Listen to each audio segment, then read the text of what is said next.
Bonjour ou rebonjour si vous nous rejoignez maintenant. Depuis 11h45, Jean-Baptiste Moretti, le bachelor de l'Institut Paul Bocuse de Lyon, est avec nous. Un futur grand chef, je le dis et redis, pour une très belle recette végétale. C'est d'ailleurs une déclinaison végétale.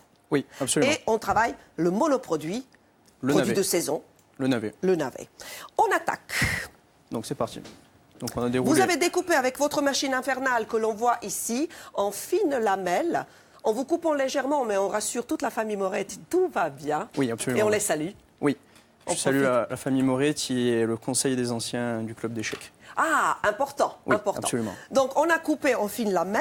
On va le mettre dans l'eau bouillante, frémissante. Oui, frémissante pour vraiment pas le déstructurer. Très bien. Je vous laisse faire, chef. Oui, c'est parti.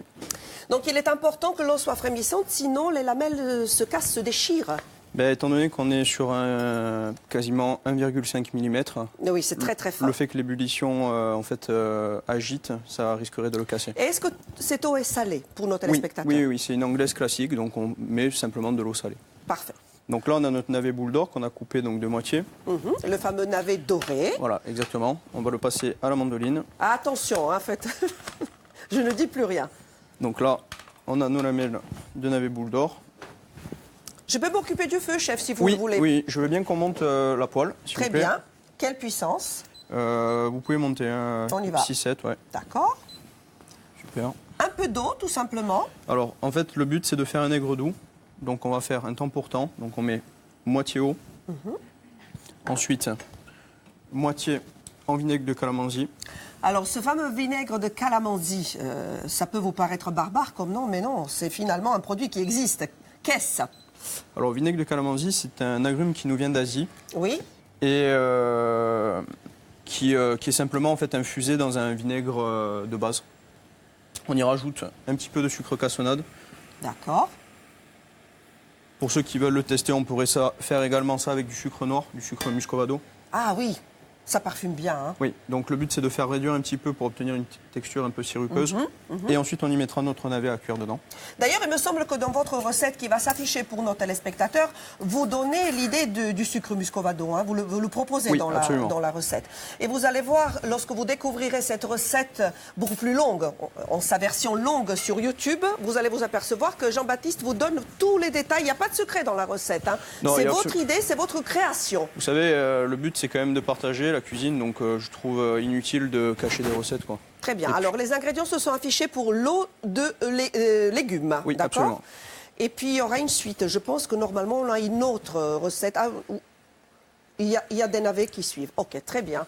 Super. Alors là, on regarde. Et ça sent très bon, d'ailleurs. Hein. Là, qu'est-ce qu'on fait, chef? Dans la petite casserole. Donc là, on va commencer à faire chauffer notre eau de légumes. Hop.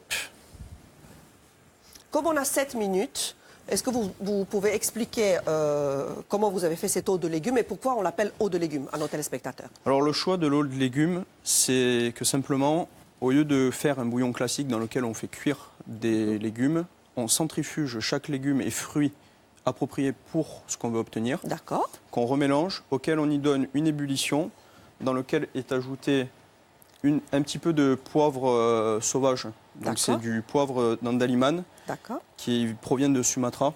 C'est le dernier poivre sorti par Olivier Rollinger. D'accord, ah oui.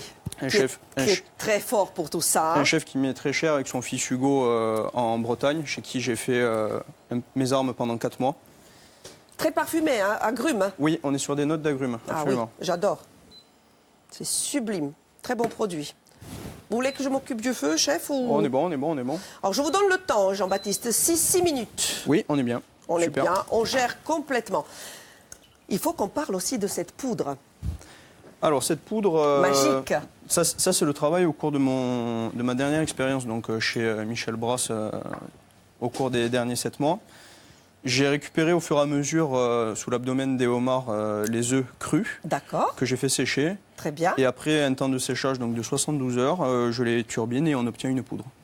Génial. L'avantage étant d'apporter un côté iodé à l'eau de légumes sans pour autant avoir un goût qui est trop marqué comme pourrait le donner un fumé de poisson. Quelle bonne idée, mais voilà.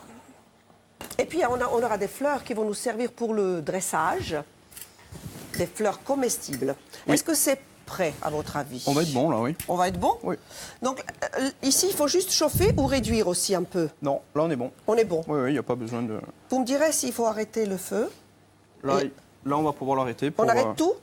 Pas tout, non, on va arrêter celui-ci. C'est fait, chef. Voilà. Le dressage va commencer. C'est parti. Si vous désirez participer à l'émission comme Jean-Baptiste, n'hésitez pas, écrivez-moi. Donc, vous avez l'habitude maintenant, il y a mon mail, marina.rebaldi@francetv.fr ou alors sur mon compte Twitter, @marina-rebaldi. En général, la cuisine des téléspectateurs, c'est jeudi, mais on s'adapte à votre emploi du temps. Comme aujourd'hui, Jean-Baptiste, mais il est là mercredi, c'est pas un problème, on s'adapte. Alors, ça commence. C'est parti. Vous avez tout votre temps. Est-ce que vous voulez que je vous approche un petit peu cette belle assiette? Oui, absolument. Comme ça, vous êtes plus à l'aise, chef. Oui, merci. Et je vais débarrasser, vous inquiétez pas. Merci bien. On a dit qu'on faisait une bonne équipe et qu'éventuellement, on pourrait ouvrir un resto. Oui, absolument, une paillote. Une paillote cet été. Oui. Moi, je ne sais pas comment ça marche, votre machine. Je vais finir par me couper, moi aussi. Ah, ça y est. Faites attention. Hop. Donc là, on met simplement une pointe donc, de cette poudre pour ioder notre préparation. Il faut que j'allume ou pas? Non, c'est pas la peine. Oui, ça a déjà été chauffé. Donc là, on va gentiment la laisser infuser à l'intérieur. Très bien. Donc avec notre navet de boule d'or qu'on a cuit en aigre doux calamansi. D'accord. Donc maintenant, on va le positionner dans notre dressage. Vous leur avez donné une belle forme. Oui, en les coupant en fait dans leurs rayons, on arrive à leur donner une forme conique comme Oui, celle-ci. parce qu'on mange avec les yeux. C'est important, l'esthétique aussi. Oui, l'œil apporte une expérience supplémentaire dans l'expérience culinaire. Donc éveille la gourmandise. Là, on a notre pulpe d'arbouze sauvage qui provient de Capodiphéne. Que vous avez cueillis et vous les avez travaillés. C'est une recherche permanente si on veut évoluer, si on veut proposer des nouveautés. Sinon, on pourrait se contenter de reproduire ce qu'on a appris et ce que d'autres font, n'est-ce pas? Oui, absolument. Et ce n'est pas le but. Le but étant aussi de cette eau de légumes de venir tempérer notre navet. Ça embaume tout le plateau. Ce qui nous manque, c'est l'odorama. Les filles, vous sentez un petit peu, ça sent bon, hein? Ah là là là là, j'ai faim. Vous nous appelez quand vous voulez. On a... Pas tout de suite. Bon, tant pis. Donc dans l'idée, pour rester dans l'idée en fait du céleri. D'accord. On a pris donc des feuilles de céleri vert, du céleri branche. Très bien. On va simplement ciseler pour que ça apporte au niveau herbe un complément. D'accord.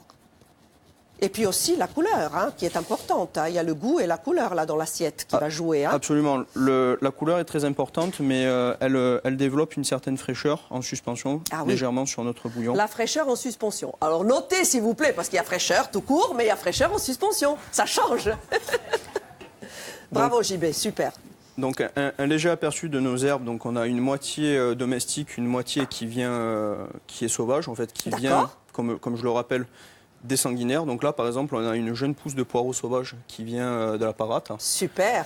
Avec différentes herbes qu'on peut retrouver. Ici, on a du lichen, de l'oseille vierge sauvage et quelques autres fleurs. Le lichen, c'est comestible? Oui. Oh bah alors là, moi j'en vois plein partout, espèce de tapis. Hein. Bon, il faut être méfiant quand même sur les herbes, je tiens à le préciser. Il faut connaître un minimum quelles sont leurs variétés, parce que bien souvent on a des herbes cousines qui... Et on peut se tromper. Oui, se tromper, et certaines ne sont pas comestibles, comme le sont pour les champignons. Allez-y JB, il nous reste 1 minute 30. Je voudrais que vous puissiez aller jusqu'au bout de cette très belle assiette, donc déclinaison végétale, proposée et faite par Jean-Baptiste Moretti, et qui va, j'espère, revenir dans cette émission. Les filles, je vous connais gourmandes. J'ai dit que c'était un pléonasme. Venez, j'ai déjà les fourchettes. Le chef se donne du mal pour vous préparer une... Moi, je dirais que c'est une assiette féminine. Elle est splendide. Alors, elle est très belle, mais je vais vous laisser goûter en premier. Parce que merci. À partir de 12h25, on a pas mal de choses à faire. Il y a du boulot? Ah bah oui, il y a du boulot. Alors, dites-moi JB, si je peux goûter ou pas. Pour commencer, je vous laisse finir. Le visu est certes important, mais maintenant, le temps vient à la dégustation. Donc, je vous laisse juger par vous-même. Bravo. On plaisante, mais elle est magnifique. Regardez. On n'a même pas envie d'y toucher, c'est un tableau. Bravo, chef. Hein. Bravo. Merci. J'y vais. Et c'était pas simple, hein, avec la pipelette. Avec la pipelette, c'est moi. Et nous derrière. C'est moi. On tient à le féliciter pour ce premier plateau chez vous. Ah non, faut on que peut tu y aller. goûtes ça, Célia. J'adore. C'est excellent. Merci, Vraiment, c'est très très bon. Je ne vais pas vous en laisser. Bravo. Hein. C'est vrai. Attaquez les filles. Hein. Allez, c'est parti. Très bon appétit. Merci, merci Jean-Baptiste Moretti. À la prochaine. Hein. Bon appétit à vous tous. C'est délicieux. C'est très bon. Ah ouais. C'est délicieux. Le petit goût du fumé, la fraîcheur en suspension. La fraîcheur en suspension. En suspension. C'est un poète. Je vous embrasse. Cuisinier poète. Merci beaucoup. Nous aussi, on vous embrasse. Merci à vous. Il a du succès, notre chef. Il a du succès. Hein. Ah bah oui.